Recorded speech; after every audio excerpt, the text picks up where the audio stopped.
Live from New Delhi, you're watching DD India News Hour, India's voice to the world. I'm Preeti Kaur. Coming up in the next 1 hour, US President, European leaders call on Iran to stand down its threats of an attack on Israel, express support for Israel against Iranian aggression.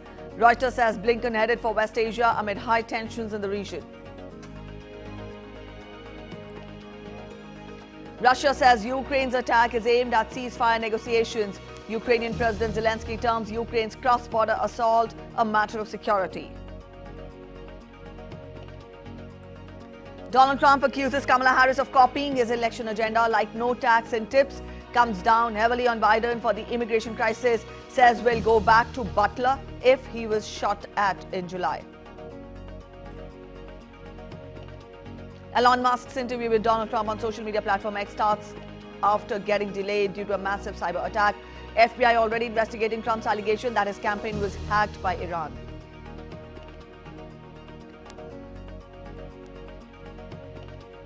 Doctors across India continue to protest the alleged rape and murder of Kolkata doctor. Indian Medical Association writes to Health Minister JP Nadda, seeks safety for women doctors.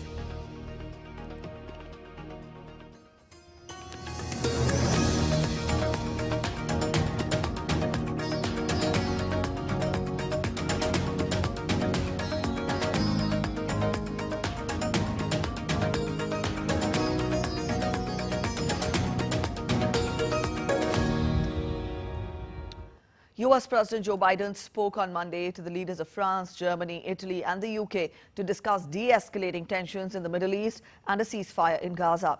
In a joint statement released by the White House on Monday, the leaders of all the 5 countries said that they endorsed a call from the United States, Qatar and Egypt for a renewal of talks for a Gaza ceasefire to conclude a deal as soon as possible. Monday's joint statement stressed that there is no further time to lose. It also expressed support for Israel against any Iranian threat, while urging distribution and delivery of aid to Gaza.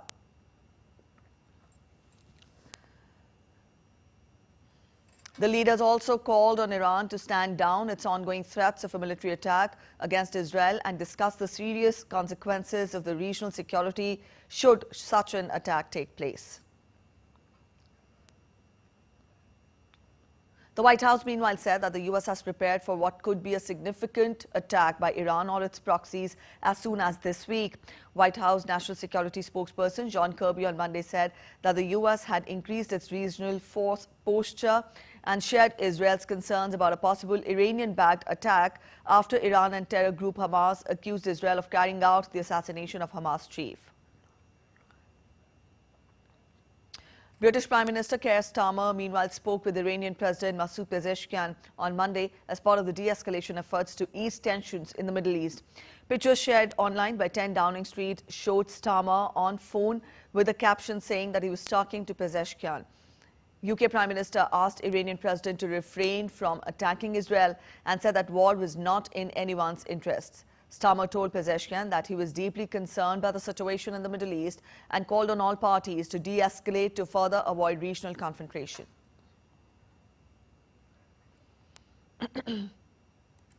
Israel has meanwhile said that it is monitoring developments in Iran regarding a threatened strike against it.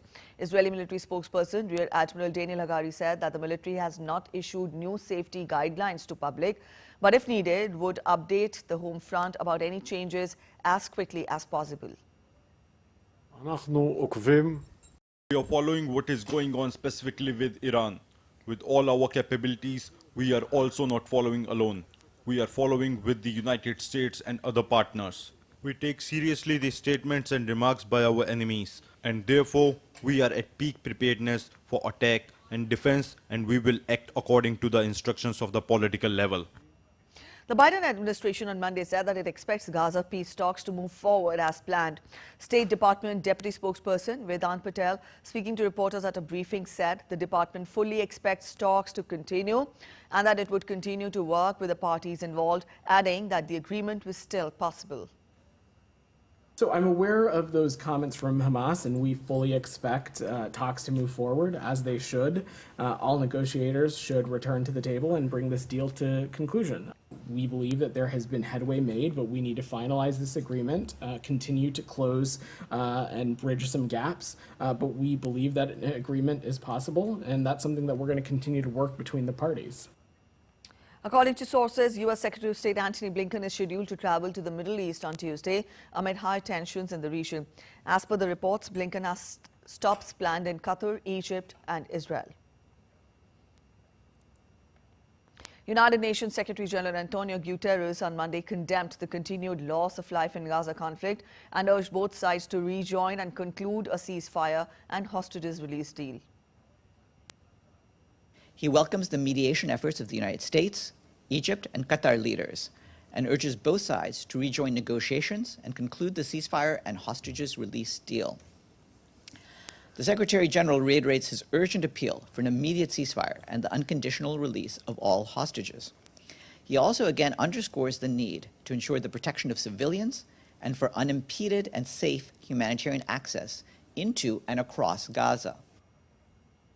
The United States has deployed a guided missile submarine to the Middle East in anticipation of an Iranian attack against Israel. Iranian officials have warned of reprisal attacks to punish Israel following the assassination of Hamas leader Ismail Haniyeh in Tehran. Tensions in the Middle East have been simmering since the killing, with many fearing an all-out war in the region. DD India's Jody Jacobs reports from New York. As tensions continue to grow in the Middle East, the U.S. has now sent a guided missile submarine to the region. In a statement over the weekend, Defense Secretary Lloyd Austin said that the U.S. has sent the USS Georgia, a guided missile submarine, to the area, and also ordered the USS Abraham Lincoln, which is carrying fighter jets, to accelerate its journey there. This ship, we are told, was already on its way to replace another U.S. ship in the area. This move from the United States comes in response to fears of a wider regional conflict after the recent assassination of senior Hezbollah and Hamas leaders. Israel has been on tenterhooks for weeks now to see what Iran's next move will be. It's still unclear what Iran could be planning. However, Tehran blames Israel for the assassination of the senior Hamas leader and have vowed to punish it. The rising tensions also have those here at the United Nations concerned. The UN Secretary General Antonio Guterres reiterating his urgent appeal for an immediate ceasefire in Gaza and the unconditional release of all hostages. He believes that with a ceasefire in place, calm can be restored in the region. At the same time, an urgent UN Security Council meeting has been convened on Tuesday at the request of Algeria. The Security Council, the UN organ tasked with maintaining global peace and security, has been unable to bring an end to the tensions and the fighting there, with many criticizing, especially the United States, of continuously shielding its ally Israel. Jody Jacobs in New York, reporting for DD India.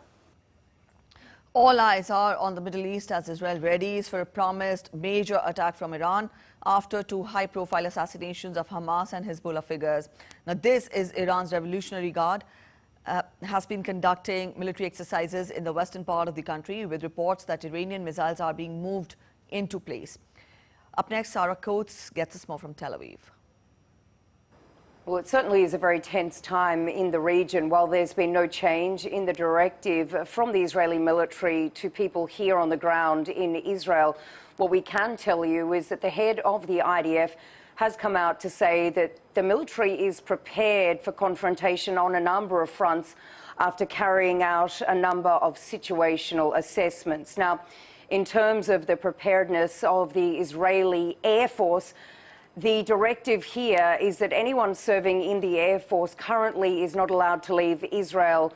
They need to be on high alert. Now, this comes after the announcement from the Pentagon following a talk with Israel's Defense Minister Yoav Gallant, between him and also the US Secretary of Defense Lloyd Austin, that they are accelerating the deployment of military hardware to the region. This includes the USS Abraham Lincoln and also this guided missile submarine, and a very rare announcement for submarines and this type of thing. So certainly it is a region on edge, and there was a lot of hope that potentially these ceasefire talks that are set for this Thursday in the Middle East, that if indeed there could be a ceasefire and a hostage deal agreed to between Israel and Hamas, that this could bring down tensions in the Middle East. But at this hour, Hamas has been saying that it will not participate in these talks for a number of reasons. It wants to go back to the original framework of talks that were discussed many, many months ago, saying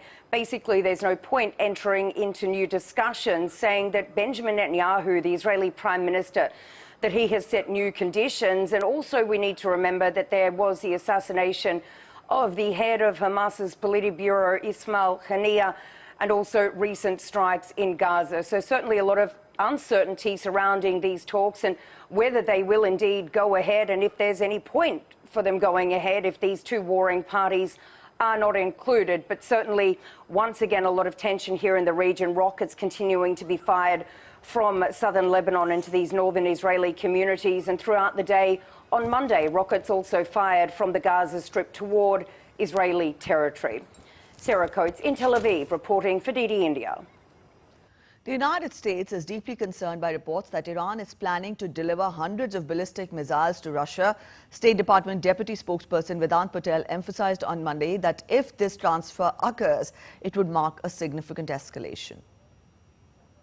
Deeply concerned by reports that Iran is planning to deliver hundreds of ballistic missiles to Russia, and we continue to communicate with our European partners and allies regarding potential measures we may take. We are prepared to deliver a swift and severe response if Iran were to move forward with the transfer of ballistic missiles, which would, in our view, represent a dramatic escalation in Iran's support for Russia's war of aggression against Ukraine.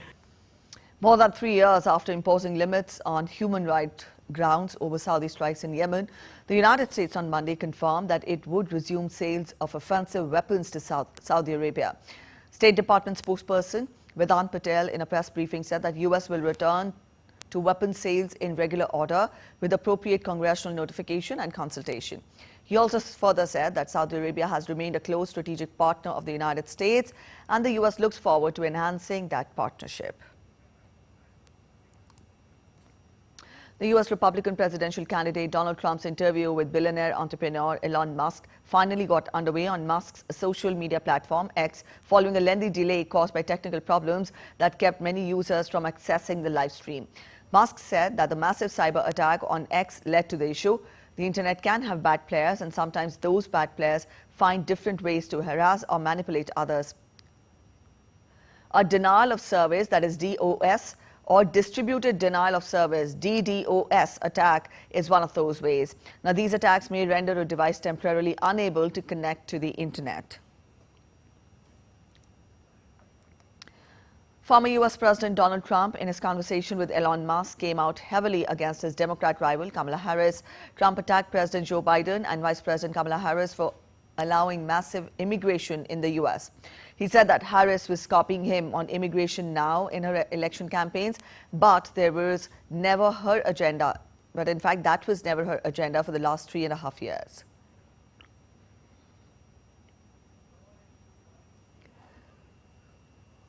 Here's what's happening. Crime all over the world is down. And wait till you see the numbers that we have. You know, this is migrant crime. This is crime that's going to be. Yeah. And I saw it today in New York where somebody was knifed, where they raped the girlfriend of a man that stood there watching in New York in one of the shelters and started pulling out the knives, and bad things happened today. But this is happening every day. But these are rough people. Yeah. These are criminals that make our criminals look like nice people. Trump also accused Kamala Harris for copying his election agenda, like no tax on tips. Trump used a phrase for Kamala Harris saying that she wants to become more Trump than Trump. He's making a speech saying there will be no tax on tips. I said that months ago. And by the way, they had just the opposite. You know, they had not only tax on tips, but they hired 88,000 IRS agents, and many of them were assigned to go get waitresses and caddies and all of this on tips. They have a policy. They had a policy that they were really going to go after you and were really harassing people horribly. And then all of a sudden, for politics, she says, you know, she comes out with what I said, which I think is terrible. And I think it's also hitting them very hard. These people are fake. He accused U.S. President Joe Biden of indicting political opponents like him. He also accused Biden and Harris for increasing inflation and wasting billions of dollars on purchasing oil. we have to bring energy prices down. Energy started it. The price of gasoline, the cost of energy, not only gasoline, it's the cost of heating your house and cooling your house.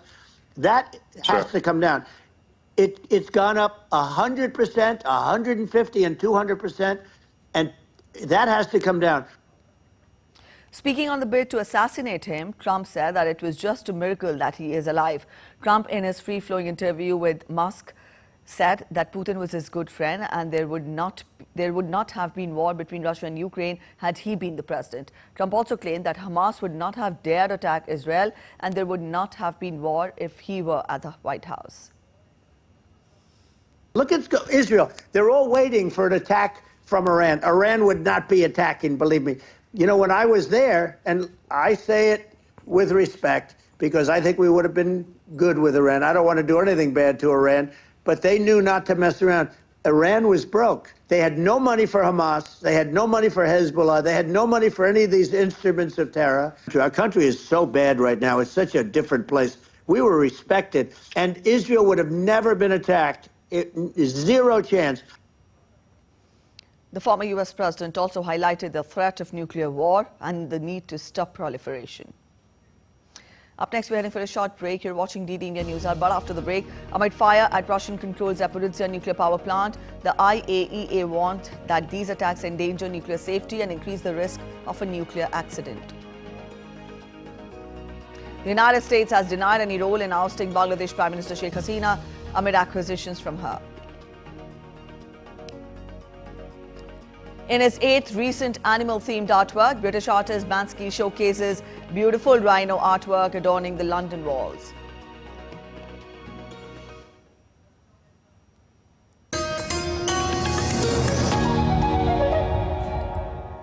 We have with us a very special guest, Olympic bronze medalist Swapnil Kusale. When we talk about you and your journey from TTE to an Olympic bronze medalist, journey is quite long and lots of challenges I faced, but it's a good journey for me till now, so I'm happy. You got a call from Prime Minister Narendra Modi. He called and say Namaskar Bhau, kaise aap, like in Marathi language, so it was good to hear that.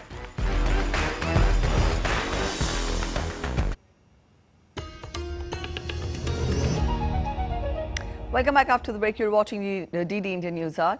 Let's continue getting you more international updates. Russia continues to evacuate people from its regions that border Ukraine. On Monday, evacuation was announced in areas of Belgorod and in Kursk. Over 120,000 have been already displaced. Russian President Vladimir Putin said that the goal of Ukraine's attacks in Kursk was to stop Russia's advance in Donbass, and also it led to discord among the Russians. DD India's Dasha Chernysheва gets us more from Moscow. Moscow is sending additional forces and means to build up a group of troops fighting the Ukrainian incursion in its border region of Kursk. On Monday, Kursk region acting governor admitted Ukraine has control over 28 settlements in his region. Speaking at the meeting with Russian President, Alexei Smirnov added that the incursion is about 12 kilometers deep and 40 kilometers wide. He said that more than 120,000 people have been displaced and the evacuations were ongoing. On Monday, neighboring Belgorod region also ordered evacuations of the civilians from one of its border areas, and President Vladimir Putin promised a, quote, worthy response to the Ukrainian incursion, which he says is aimed at destabilizing Russia. Putin said Ukraine was also trying to improve its negotiating positions ahead of possible ceasefire talks.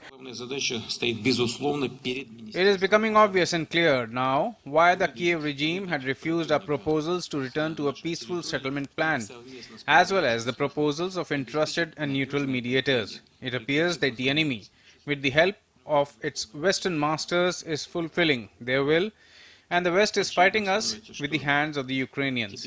So it looks like the enemy seeks to improve its negotiating positions in the future. But he noted that during the Kursk incursion, Russian troops were moving forward along the front. He also warned that Ukraine would seek to further destabilize border regions. Putin said that the main task now is to knock out the enemy. Dasha Chernysheва reporting in Moscow for DD India.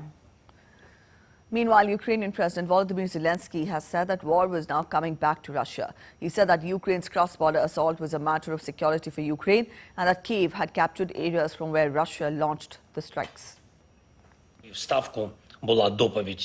It is entirely justified to destroy Russian terrorists wherever they are, wherever they launch their attacks from. Russian military airfields, Russian logistics. We can see the benefits this can bring in bringing peace closer. Russia needs to be forced into peace, especially if Putin is so set on fighting. A fire broke out at the Russian-controlled Zaporizhzhia nuclear power plant over the weekend, and Russia and Ukraine once again accused each other of causing the blaze. The fire was extinguished by Monday morning, but the perpetrator remains unclear. The International Atomic Energy Agency warned that these attacks endanger nuclear safety and increase the risk of a nuclear accident. Megumi Lim gets us more from Kyiv. The IAEA said its staff reportedly saw thick, dark smoke rising from the northern part of the 6-reactor plant in southern Ukraine on Sunday after multiple blasts. The fire reportedly began at around 8 p.m. local time and was extinguished by Monday morning. There were no reported signs of elevated radiation. Now, Russia's state nuclear corporation Rosatom claimed the fire had burned for about 3 hours and caused serious damage to the cooling towers, and they accused Ukraine for carrying out 2 drone strikes that caused the fire. Russian Foreign Ministry spokesperson Maria Zakharova accused Kyiv of sowing nuclear terror. But from the Ukrainian side, the head of the military administration in Kyiv-controlled neighboring Nikopol, where the plant is visible from, said Russian forces had fired on the cooling towers, and Ukraine's nuclear power company Energoatom said Russian arson could have started the blaze and claimed that Moscow was using these cooling towers to store military equipment. Ukrainian President Volodymyr Zelensky called on the IAEA to hold Russia accountable for this provocation. He said that as long as Moscow had control of the nuclear power plant, the situation there will not be normal. The Zaporizhzhia nuclear power plant is Europe's largest nuclear power station and has been under Russian occupation since March 2022. All 6 reactors are in a cold shutdown and rely on an external power to keep their nuclear material cool. But because of its proximity to the front lines, nuclear watchdogs have repeatedly raised concerns about safety risks and have issued warnings to stop attacks that endanger nuclear safety. Megumi Lim in Kyiv reporting for DD India. The United States has denied any role in ousting Bangladesh Prime Minister Sheikh Hasina, who recently quit her position and fled the South Asian nation. A report in an Indian English daily had cited Hasina as accusing the US of playing a role in ousting her because it wanted control over Bangladesh's St. Martin Island in the Bay of Bengal. The newspaper said that Hasina had conveyed that message to it through her close associates, while Hasina's son, Sajeev Wazid, in a post on X on Sunday said that she never made any such statement. White House spokesperson Karine Jean-Pierre called the allegations of US interference as simply false.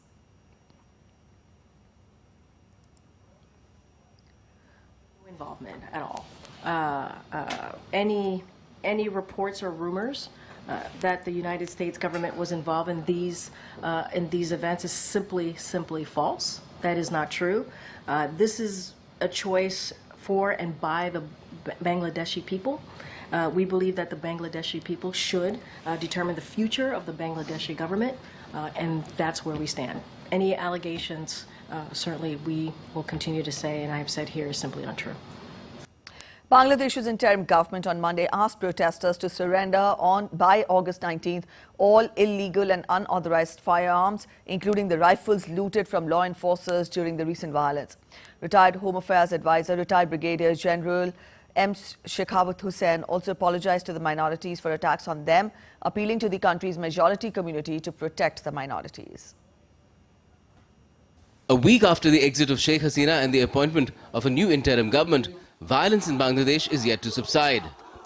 In one such incident on Monday, local madrasa students removed a board saying Father of the Nation Bangabandhu Sheikh Mujibur Rahman Expressway of the Dhaka-Mawa Expressway in Munshi-Ganj. They replaced it with a banner that read Father of the Nation Hazrat Ibrahim Expressway. Mobs still rule the streets, targeting minorities. Police are yet to take control of at least 40 police stations. After a work abstention for about a week, police personnel are slowly returning to their duties. There were attacks on many police stations across Bangladesh following the fall of the Awami League-led government. Since then, police personnel have been abstaining from work, citing safety concerns. Students have been seen managing traffic on roads in Dhaka and other parts of the country in the last few days. So much so that the Home Affairs advisor had to warn the police to return to their respective police stations, otherwise they would be deemed as unwilling to continue working. The Home Affairs advisor on Monday also asked protesters to surrender by the 19th of August all illegal firearms, including rifles looted from law enforcers during the recent violence. He also apologized to minorities for attacks against them. It is every citizen's duty to protect the minorities. The majority in particular must ensure their safety. If they fail to do so, they too must answer. I apologize to my minority brothers because we are passing through a period of chaos. At many places, society gave protection. I apologize that police, RAF and other forces which could be deployed were not done as their condition is not good. They will come back. I would request the larger society, they the minorities are your brothers. You grew up together. Be by their side. Stand by any oppressed people. In India, Union Home Minister Amit Shah reviewed the ongoing situation in Bangladesh on Monday and its implications for the northeast. Steps to be taken to ensure the safety of the borders were discussed in the meeting, and an appeal was made to all to maintain peace and harmony. Meanwhile, a group of eminent citizens from India wrote an open letter expressing concern and urging action to stop attacks against Hindus in Bangladesh. Bureau Report, DD India. Bangladesh Foreign Affairs Advisor Mohammad Tawheed Hussain reiterated on Monday that Sheikh Hasina's extended stay in India will not negatively impact the bilateral relations between Bangladesh and India. The comments came after Hussain briefed diplomats in Dhaka. Hussain pointed out that India has its interests in Bangladesh, just as Dhaka has interests in Delhi. Home Affairs Advisor Retired Brigadier General M. Shekhawat Hussain urged the political parties to take steps to prevent scattered violence, including incidents like attack on minority communities.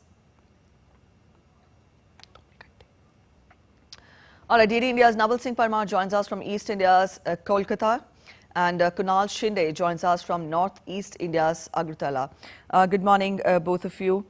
First of all, Kunal, coming to you, you're there in Agartala. Let us get more on the border situation there, because we learn and we hear that many Bangladeshis are trying to infiltrate into India through the border there. Well, Preeti, right now I'm at the border, and from here we can from here I can tell you that yesterday around 4 Bangladeshi nationals were detained in the Nandan Nagar locality of Agartala. It is basically like these 4 Bangladeshi nationals, they tried to cross over towards the Indian side, but they did not get they couldn't escape the detention from the Agartala police. Also, some 12 to 15 Bangladeshi nationals, they were trying to enter into the Indian territory in Pahar Mura locality. It is the border outpost in Khowai district. So yesterday, because of the inclement weather and the poor visibility, these 12 to 15 Bangladeshi nationals, they were trying to sneak into the Indian territory, but even that attempt of theirs was thwarted by the BSF, alert BSF Jawans. Like, as we know that Bangladesh and Tripura shares around 856 kilometer long border, and around 10 to 12,000 BSF Jawans have been deployed across the border. And also the state police is also very vigilant along with the BSF, and they both are ensuring the safety and security of the border areas. Preeti? All right, I'll take that forward to Naval Singh. Naval Singh, you there in Kolkata, how do you gauge the situation? Also, let us know the latest you're hearing with regard to Bangladesh is trying to infiltrate into India. Well, Preeti, situation gradually becoming or normal or coming under the control From yesterday, police force or personnel from police force started joining their duties, and now almost all the police stations are functioning. And due to that, the traffic movement, which were earlier traffic duty were done by the students along with the army personnel. Now police took charge of the traffic in the major cities like Dhaka, Khulna, Chattogram, Rangpur, and Sylhet. And due to that, the day-to-day life of the people becoming normal day by day, though it is gradually. And at the same time, the business like private as well as government offices, banking, and shops are now all are open. They are doing their business routine way. Second thing, the educational institute, though it is open since the 6th of August, but there were apprehension amongst the parents to send their wards to educational institute, considering the safety reasons. But now, slowly, educational institutes are becoming functional. Students are coming, not in the full strength, but at their students are coming. Second thing, yesterday, Bangladesh Nationalist Party General Secretary Mirza Fakhrul Alamgir met the leaders of the, or we can say the chief advisor of the interim government, Professor Muhammad Yunus. And after that meeting, he made his statement to this press that we are ready to give sufficient time to the interim government so the situation or atmosphere for the next general election become conducive. At the same time, the Brigadier General, retired Brigadier M. Shakhawat Hussain, who is a home advisor to the interim government, he said that we welcome the Awami League Party. He acknowledged the contribution of Awami League Party, historical contribution of Awami League Party, and he appealed Awami League Party and its leadership to come forward and reorganize the party. He said that it is a big party and its contribution is known to everyone.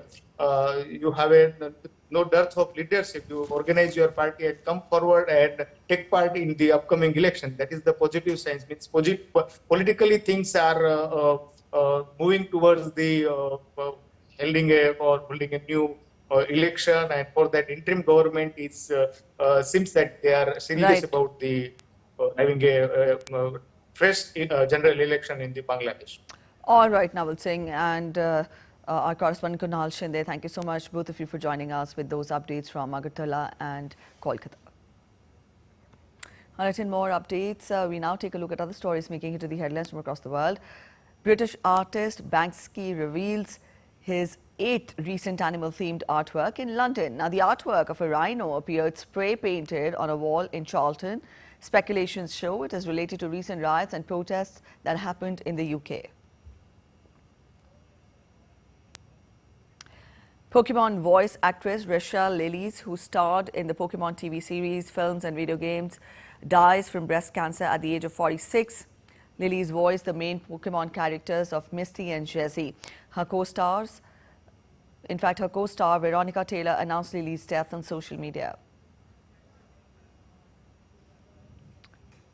You're watching DD India News. We're heading for a short break, but after the break, candlelight vigils are being held across India to protest against the alleged sexual assault and murder of Kolkata doctor.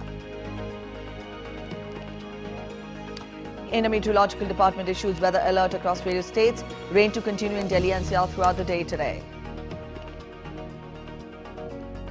Preparations in full swing at Delhi's Red Fort ahead of India's 78th Independence Day this year.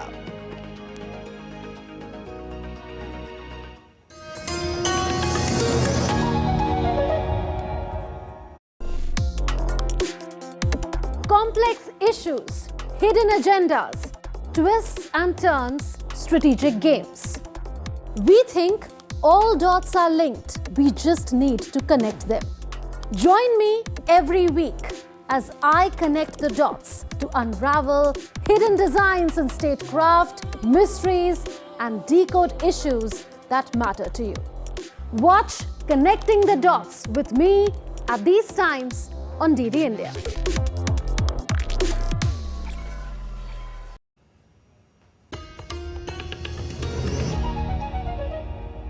Welcome back after the break. You're watching DD India News Hour. A quick relook at the top stories now. US President and European leaders call on Iran to stand down its threats of an attack on Israel, express support for Israel against Iranian aggression. Reuters says Blinken headed for West Asia amid high tensions in the region. Russia says Ukraine's attack is aimed at ceasefire negotiations. Ukrainian President Zelensky terms Ukraine's cross-border assault a matter of security. Donald Trump accuses Kamala Harris of copying his election agenda like no tax in tips, comes down heavily on Biden for the immigration crisis, says we'll go back to Butler where he was shot at in July. Elon Musk's with Donald Trump on social media platform X starts after getting delayed due to a massive cyber attack. FBI already investigating Trump's allegations that his campaign was hacked by Iran. Doctors across India continue to protest against the alleged murder and rape of doctor in Kolkata. Indian Medical Association writes to the Health Minister seeking safety for women doctors. Doctors across India will go on a nationwide protest from Tuesday against the alleged sexual assault and murder of a female doctor at a Kolkata medical hospital on August 9th. Demanding justice, doctors from Indian states including Maharashtra, Kerala, Tamil Nadu, Punjab, Madhya Pradesh, Telangana, Jharkhand, Chhattisgarh, Chandigarh, Rajasthan, Gujarat and some faculty associations will join the protest. Meanwhile, a two-member team of the National Commission for Women arrived in Kolkata on Monday and took cognizance of the matter.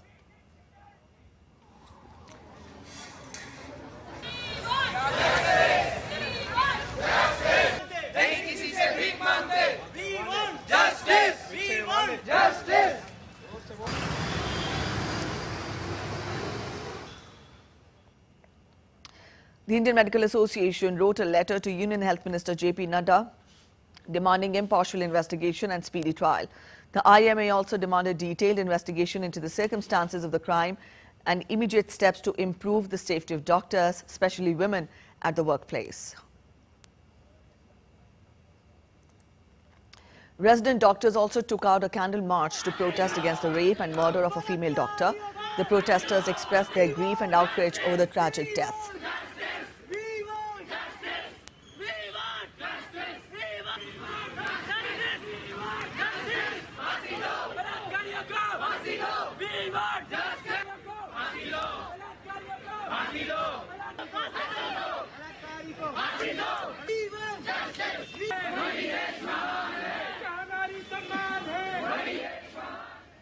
And now we take a look at other stories making it to the headlines from Ukraine. Vice President Shri Jagdeep Dhankar flagged off Har Ghar Tiranga bike rally from Bharat Mandapam to Major Dhyan Chand National Stadium.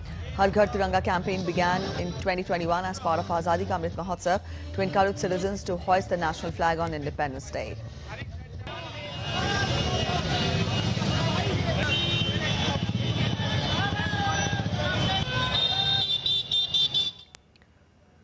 The 10th edition of India-Sri Lanka Joint Military Exercise, Mitra Shakti Exercises 2024, scheduled for August 12 to 25.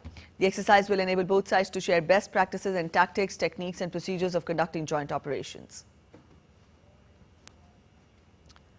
Preparations are underway at Delhi's Red Fort ahead of India's 78th Independence Day this year. India gained Independence Day on August 15, 1947, ending nearly 200 years of British colonial rule.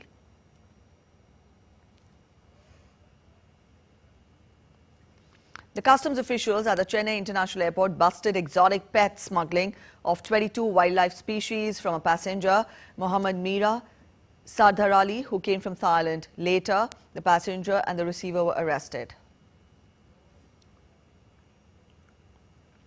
Noida-based artist is running campaign in the name of Portraits of Patriots to preserve the memories of the soldiers who lost their lives. The artist makes portraits of Indian soldiers killed in action and gifts them to their families. Indian Meteorological Department has issued a warning for heavy to very heavy rainfall for many parts of the country. According to the latest, the IMD bulletin has predicted major parts of India are going to witness intense spell of rainfall in the coming days. Heavy rainfall is predicted at these parts of India in the following week. Himachal Pradesh, Uttarakhand, Uttar Pradesh, West Rajasthan, Bihar, Assam and Meghalaya, Nagaland, Manipur, Mizoram and Tripura during 13th to 17th of August. Jammu and Kashmir and Ladakh region during 14th to 16th of August. Punjab and Arunachal Pradesh on 14th of August. Sub-Himalayan West Bengal and Sikkim during 13th and 14th of August. Tamil Nadu, Puducherry and Karaikal, Kerala and Mahe during 13th to 14th of August. Jharkhand, Odisha during 13th to 16th of August and Gangetic, West Bengal during 14th to 18th of August. As destruction in the Indian state of Himachal Pradesh continues due to heavy rain, more than 100 people have been killed in rain-related incidents in the state. Landslides and flash floods triggered by heavy rains since Sunday have led to the closure of 338 roads, including 4 national highways. The Regional Meteorological Department has issued a yellow alert for heavy rain in isolated parts of the state till Saturday and also warned of a low to moderate flash flood risk in parts of Chamba, Kinnaur, Sirmaur and Shimla districts till Tuesday.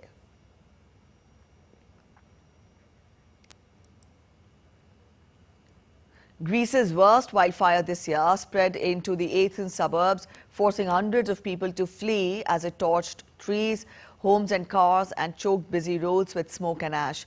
Firefighters said flames threatening apartment blocks, schools and parks had reached the deepest into the capital for more than 2 decades.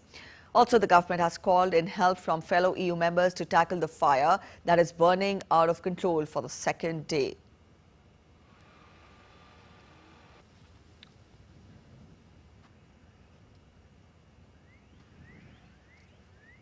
An earthquake of magnitude 4.4 struck Los Angeles. According to the U.S. Geological Survey, the epicenter was located near the city's Highland neighborhood, a few miles north of downtown Los Angeles. The Los Angeles Fire Department said it went into earthquake mode and reported that there are currently no initial reports of structural damage or injuries.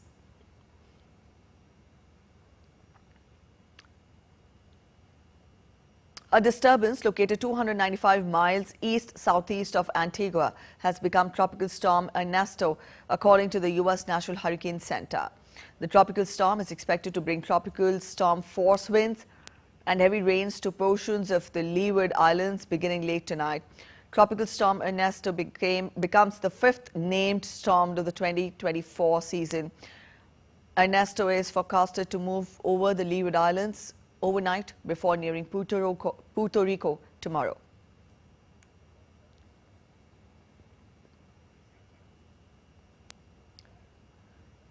Temperatures in the United Kingdom have surged to their highest point of the year so far, with 34.8 degrees Celsius recorded in Cambridge. According to the Met Office, the high pressure winds drawing in warm air from Europe caused temperatures to remain high on Monday, but expected to return to average levels on Tuesday. However, the government had issued a warning that the heat could cause increased deaths among the elderly and put pressure on health and social care services.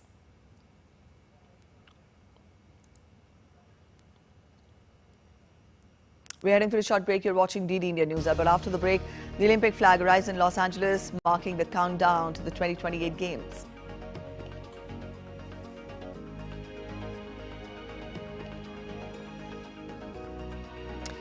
Indian wrestler Vinesh Phogat's fate hangs in balance as the nation awaits joint silver appeal verdict.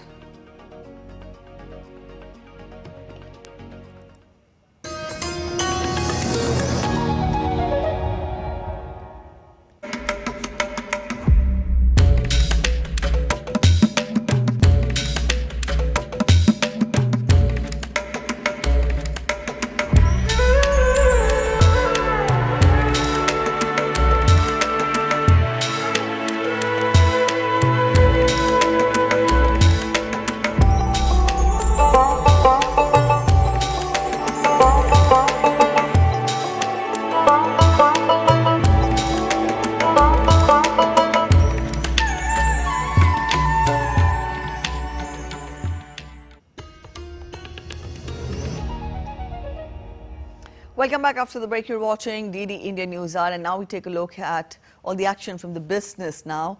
Asian stocks rose on Tuesday, led by Japanese shares on the back of steady yen, with traders awaiting data, including the U.S. inflation report, to gauge the Federal Reserve's policy outlook after volatile moves last week. Japan's Nikkei rose more than 2% in early trading.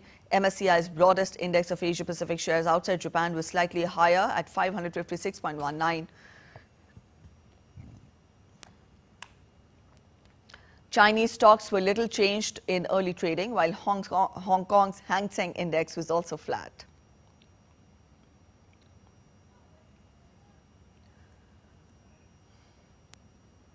Wall Street stocks closed mixed on Monday as investors braced for a slew of U.S. economic data this week, especially consumer prices, to gauge the outlook for Federal Reserve monetary policy. The Dow Jones Industrial Average fell, the benchmark S&P 500 index and tech-heavy Nasdaq Composite Index closed higher. The Russell 2000 index, focused on small companies, dropped 0.9%. Investors are awaiting Wednesday's U.S. consumer price reading and retailer earnings to assess demand by shoppers. The CPI data is expected to show headline inflation accelerated 0.2% in July from June, but unchanged at 3% on a year-on-year basis.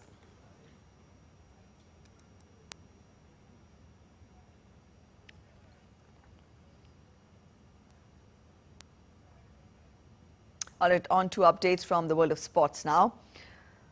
The Olympic flag arrived in Los Angeles, marking the countdown to the 2028 Games. Multiple athletes, Mayor Bass and the official flag arrived at Los Angeles on Monday.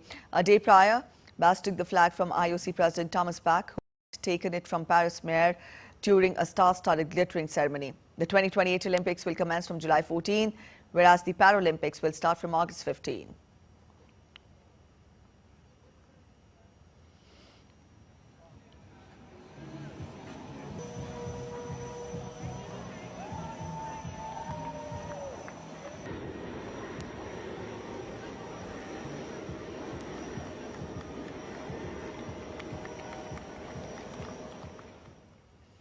All right, all eyes will now be on LA 28. In the summer of 2028, Los Angeles will welcome the world for an unparalleled Olympic and Paralympic Games experience as the best athletes from around the globe compete on the biggest stage in sports.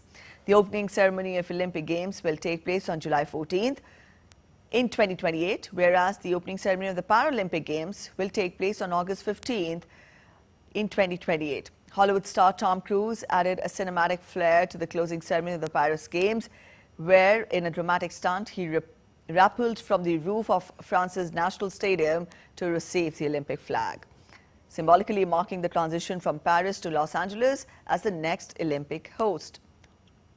The flag's journey through Los Angeles was a celebration of the city's rich history and culture. It passed through the hands of U.S. Olympians, both past and present, as it traveled across the city, culminating in a beach party featuring performances by LA music legends like the Red Hot Chili Peppers, Billie Eilish and Snoop Dogg, alongside Dr. Dre. Los Angeles Mayor Karen Bass acknowledged the high bar set by Paris, but emphasized LA's unique identity as a beacon of diversity.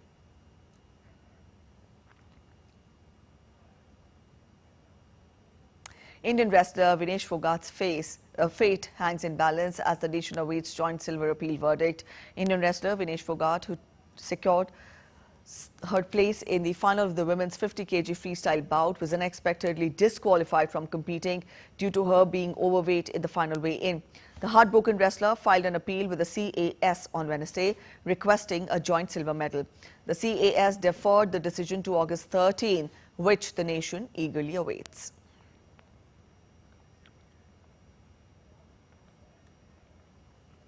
India's flag bearer at the closing ceremony, Manu Bhaker and PR Srijesh, were felicitated by the Indian Olympic Association at the closing ceremony. Speaking on the occasion, Indian men's hockey team goalkeeper PR Srijesh said that it is a great honor, whereas double Olympic medalist Manu Bhaker said that this will be cherished for a lifetime.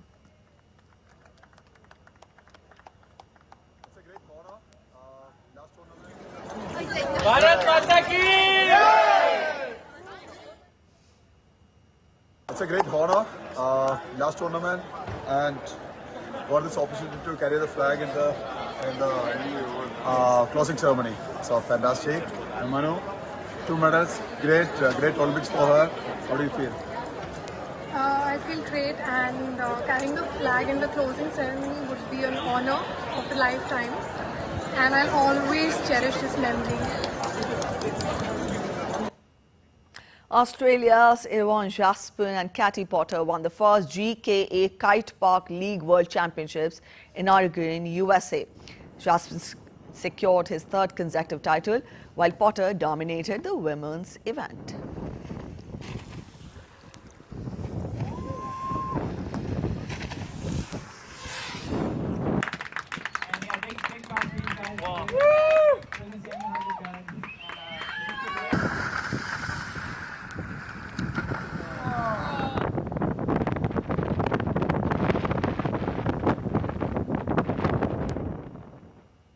Lions at the Oregon Zoo were the stars of their own movie on Monday as they stole a hidden camera setup in their enclosure and proceeded to paw at it, carry it and yawn into it. According to a zoo post on Facebook, zookeepers hid the camera in the lion habitat the previous week, and within days, the lions found it.